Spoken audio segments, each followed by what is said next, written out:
Hello అండి, welcome back to my channel Nishi's Raksha YouTube channel blogs. నేనైతే ఒక ఇన్స్టెంట్ రెడీమేడ్ కొరానా మరి శాండ్విచ్ చికెన్ హాట్ సూప్ అయితే నేను రెడీ చేస్తున్నానండి. అదైతే మనం ఇన్స్టెంట్గా చేసుకోవచ్చు, లేకపోతే కొంచెం టైం అంటే మనం ఓన్గా చేసుకుంటే ఇంకా హెల్త్ మంచిదండి. నేనైతే ఇన్స్టెంట్ చేస్తున్నాను. అందులో నేను గార్లిక్ జింజర్ అండ్ చికెన్ ఇన్ని వేసుకుని అయితే ఒకసారి ఫ్రై చేసుకున్నానండి.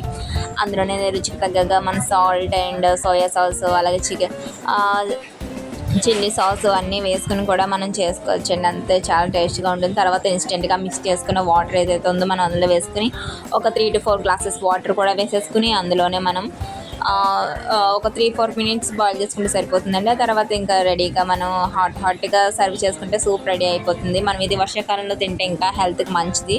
ఇన్స్టెంట్ కన్నా కొంచెం టైం తీసుకున్నా కూడా మీరు చేసుకోండి, చాలా బాగుంటుంది. యూట్యూబ్లో బోల్డెన్ రెసిపీస్ ఉన్నాయి కదా, ఒకసారి అయితే నేను చేసుకుని కూడా ట్రై చేసేయండి. Thank you for watching.